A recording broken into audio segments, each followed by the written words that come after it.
2 personnes meurent et le récit dérape immédiatement. Ce week-end, après des tirs mortels, l'Amérique n'a pas eu droit à un silence. Elle a eu une scène.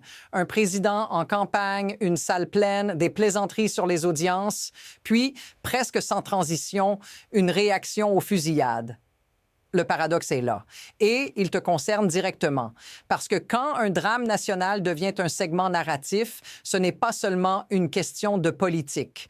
C'est une question de pouvoir sur ce que tu vas croire, ressentir et oublier. Fact. À l'écran, Trump dit que le tout est terrible. Il évoque un pistolet entièrement chargé et 2 chargeurs. Il ajoute que les parents de l'une des victimes étaient de grands fans de Trump et suggère que la jeune femme était peut-être radicalisée. Inférence, ces détails ne sont pas neutres. Ils orientent déjà la lecture émotionnelle avant même que les faits complets ne soient établis. Mais voici la partie que personne ne dit à voix haute. Quand tout le monde affirme avoir vu la vidéo et une opinion, la vraie bataille n'est plus ce qui s'est passé, c'est qui fixe le cadre. Et ce cadre est en train de se refermer. L'événement, officiellement, est simple. Des tirs, 2 personnes touchées, une vidéo qui circule partout, un pays qui réagit en temps réel, mais observe ce qui se passe dans la même respiration. L'entretien ne s'arrête pas au drame, il l'absorbe. On passe presque immédiatement à l'Iowa, au sondage, au midterm, à l'économie, à l'immigration, à Minnesota présenté comme le seul endroit où il y a un problème. Fact, Trump affirme que partout ailleurs, la criminalité a chuté, que Washington, D.C. est aussi sûr que possible, que Minneapolis est une exception. Fact, il insiste sur des chiffres précis, des milliers de criminels retirés, 2000 à D.C., 67% de baisse en 4 semaines à New Orleans. Inférence. L'événement n'est pas traité comme un choc isolé, mais comme une preuve parmi d'autres dans un récit beaucoup plus large, déjà prêt. Et pose-toi cette question, parce qu'elle change tout. Quand un drame arrive, est-ce qu'on cherche encore à comprendre ce qui s'est passé ou à confirmer une histoire qu'on racontait déjà avant? Et maintenant, regarde bien ce qui est mis en avant et ce qui est soigneusement laissé dans le flou. Voici l'affirmation centrale qui structure tout le reste de l'échange. Le problème n'est pas généralisé, il est localisé. Trump le dit explicitement. On n'a pas de problème. Le seul endroit où on en a un, c'est le Minnesota. Fact. Il répète que Washington, D.C. est devenu aussi sûr que possible, que Memphis a désormais très peu de criminalité, que la Louisiane a vu une baisse de 67% en 4 semaines. Fact. Il cite des chiffres précis, des lieux précis, des délais courts. Ce n'est pas un discours vague, c'est une démonstration. Mais observe le mécanisme. Dès que le Minnesota revient dans la conversation, le ton change. On parle d'insurrectionnistes payés, d'agitateurs, de personnes pas normales. Fact. Ce sont ces mots. Il affirme que ces gens interfèrent physiquement avec les forces de l'ordre, pas qu'ils protestent. Puis il ajoute un détail clé. Comment peut-on être en colère quand on enlève des meurtriers et des monstres? Notice ce qui manque.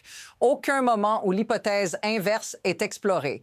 Aucune possibilité que l'opposition, la colère ou la résistance aient une autre origine que la manipulation ou la criminalité.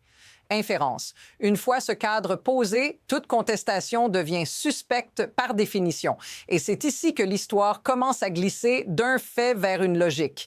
À partir de là, la situation ne se stabilise pas. Elle s'intensifie. Trump élargit brusquement le cadre. Il ne parle plus seulement de Minnesota. Il parle d'un pays nettoyé après une période de chaos. Fact. Il accuse l'administration précédente d'avoir laissé entrer 11 188 meurtriers, des millions de personnes venues des prisons du monde entier. Fact. Il décrit des scènes violentes, des agents qui se font tirer dessus en poursuivant des criminels. Le ton n'est plus défensif, il devient martial. Et c'est là que la normalisation s'installe. Comparer implicitement une situation intérieure à une forme de guerre n'est jamais anodin. Historiquement, quand un État commence à parler de sécurité intérieure avec le langage de l'ennemi, les règles changent. Pas sur le papier, dans la tête des gens. Inférence. Ce qui aurait été perçu comme excessif hier devient nécessaire aujourd'hui. Mais voici où le récit bascule. Trump affirme que le pays est le plus sûr jamais enregistré, citant même un rapport des démocrates. En même temps, il décrit une nation infiltrée par des monstres, des meurtriers, des agitateurs. Deux images contradictoires, tenues ensemble sans jamais être résolues. Et quand une histoire peut contenir deux réalités opposées sans s'effondrer, c'est qu'elle sert autre chose que la simple description des faits. Puis vient le moment le plus révélateur, celui où les mots et les actes cessent de s'aligner. Trump affirme vouloir désescalader. Fact. Il dit que Tom Homan est envoyé parce qu'il s'entend bien avec les gouverneurs et les maires. Fact. Il précise que Commander Bavino est écarté parce qu'il est un peu trop out there, peut-être pas adapté à ce contexte précis. En surface, c'est un ajustement de management, presque banal. Mais regarde la contradiction. Au même moment, il qualifie les opposants de insurrectionnistes payés, parle de fraude sur fraude sur fraude, évoque 19 milliards de dollars rien que pour le Minnesota et suggère que ce chiffre est probablement minimal. Fact. Ces montants et ces mots sont explicitement prononcés.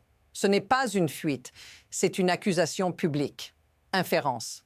On parle de calme tout en augmentant la gravité perçue de la menace. On retire un visage trop agressif, mais on durcit le récit. C'est une technique ancienne. Changer la forme pour renforcer le fond. Et une fois que la fraude, la criminalité et la violence sont liées dans un même bloc narratif, chaque action future devient justifiable. Voici la ligne qui change définitivement la manière de voir cette séquence. La désescalade n'est pas présentée comme une pause, elle est présentée comme une autre façon d'avancer. Et à partir de là, la pression ne fait qu'augmenter. Tout s'accélère ensuite, presque sans laisser le temps de respirer. Trump empile les crises comme si elles faisaient partie d'un même mouvement. Minnesota n'est plus seulement un problème de sécurité. Fact. Il devient un problème de fraude massive, 19 milliards, peut-être 3 ou 4 fois plus. Fact. Trump affirme que des centaines de comptables passent les comptes au crible. Puis, sans pause, il élargit à la Californie, décrite comme pire, hors de contrôle, avec des projets publics 20 fois plus chers que prévu. La vitesse compte ici. Rien n'est approfondi. Tout est juxtaposé. Et c'est précisément ça, le signal. Quand les événements s'enchaînent trop vite pour être vérifiés un par un, l'émotion prend le relais de l'analyse. Inférence, le spectateur n'est plus invité à juger chaque fait, mais à accepter une conclusion globale. Le système est corrompu partout, à grande échelle.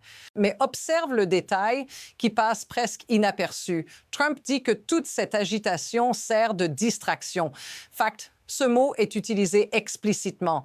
Selon lui, le bruit autour de Minneapolis empêcherait de parler de ce qui compte vraiment. L'argent, la fraude, les comptes, ce renversement est clé. Ce qui semblait être la crise devient un écran de fumée. Ce qui était invisible devient la vraie urgence. Alors pose-toi la question, parce qu'elle est inconfortable, que se passe-t-il si cette logique continue à s'étendre sans pause, sans contradiction réelle, sans retour en arrière? À ce stade, le récit cesse d'être abstrait. Il se rapproche de toi. Trump insiste sur une idée simple. Tout cela a un prix, et ce prix, ce sont les gens ordinaires qui le paient. Fact. Il parle d'inflation résolue, de carburant passé de 4 $ à 1,99 $, parfois 1,85 $ en Iowa. Fact. Il cite les œufs, les courses, l'essence. Ce sont des objets du quotidien, pas des statistiques lointaines. Le message est clair. Pendant que certains parlent de scandales et de vidéos virales, lui parle de ce que tu vois à la pompe et au supermarché. Inférence. La sécurité, l'immigration, la fraude et le coût de la vie sont fusionnés dans une seule expérience vécue. Ce n'est plus une question idéologique. C'est une question de fin de mois, de sentiment de contrôle, de normalité, retrouvée ou perdue. Et c'est pour ça que ce discours fonctionne. Il ne te demande pas de croire une théorie. Il te demande de comparer avec ta propre réalité. Puis vient cette phrase presque anodine. Si on se trompe sur une seule personne, ça fait les gros titres. Fact. Il le dit mot pour mot. Et soudain, le risque change de camp. L'erreur n'est plus le système. L'erreur devient l'exception qu'on reproche à ceux qui agissent. Si ça te semble familier, si ça ressemble à des discussions que tu entends autour de toi, dis-le dans les commentaires. Parce que la suite ne parle plus d'un homme, mais d'un mécanisme. C'est ici qu'on sort enfin de l'émotion brute et que le mécanisme apparaît. Rien de tout ça ne tient uniquement à un homme ou à un discours bien livré. Fact. Trump décrit un système où l'action rapide est récompensée, où les chiffres frappants dominent, où l'image d'ordre restauré vaut plus que le débat sur les moyens. Fact. Il insiste sur les incitations, l'argent des tarifs, les chèques aux agriculteurs, les baisses visibles de prix et sur la mise en scène du contrôle. Inférence. Ce qui permet à ce récit de fonctionner, ce n'est pas seulement la peur ou la colère, c'est la fatigue. La fatigue d'un public qui veut des réponses simples, des coupables identifiables et des résultats mesurables immédiatement. Dans ce système, la complexité devient un handicap, le doute devient suspect et la nuance invisible. Mais voici l'insight qui dérange. Les systèmes de pouvoir modernes ne cherchent plus seulement à convaincre, ils cherchent à saturer, à occuper l'espace mental jusqu'à ce qu'il n'y ait plus de place pour une alternative cohérente. Chaque crise, chaque chiffre, chaque accusation ajoute une couche, pas pour clarifier, pour verrouiller. Et quand un système récompense la vitesse, le spectacle et la certitude, il ne ralentit jamais de lui-même. La seule question est de savoir jusqu'où cette trajectoire peut aller avant que quelque chose cède. À partir de maintenant, 2 trajectoires se dessinent. Aucune n'est annoncée officiellement, mais elles sont déjà en mouvement. Première possibilité, ce cadre s'impose. Fact. Trump affirme que le pays est le plus sûr jamais enregistré, que la frontière est l'une des plus sécurisées au monde, que les tarifs rapportent 600 milliards, que les fraudes sont traquées État par État.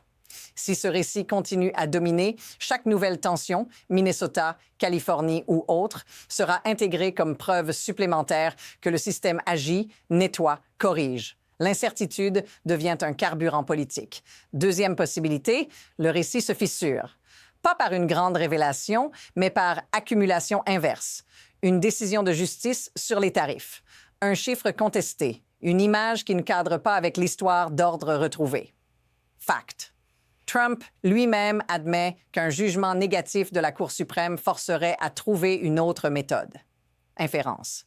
Cela signifie que la trajectoire n'est pas verrouillée, mais conditionnelle. Et dans un système aussi tendu, le moindre ralentissement peut changer la dynamique. Voici ce qui compte vraiment.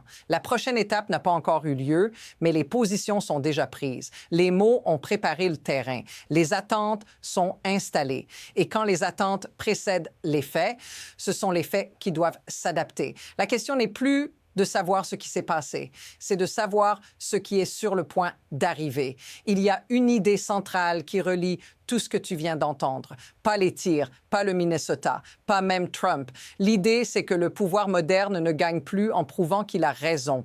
Il gagne en décidant ce qui mérite ton attention et ce qui peut être laissé derrière. Fact. Dans cet entretien, un même espace accueille un drame humain, des accusations de fraude massive, des chiffres économiques précis, des promesses de sécurité totale.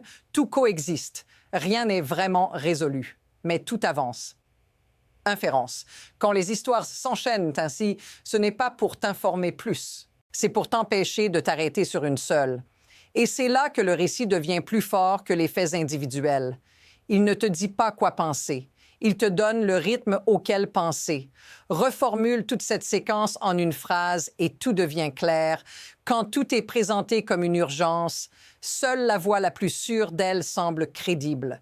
Le reste disparaît dans le bruit. Et la vraie question, celle que cette vidéo ouvre, ce n'est pas ce que tu penses de cette histoire. C'est combien d'autres suivent exactement le même schéma sans que tu t'en rendes compte.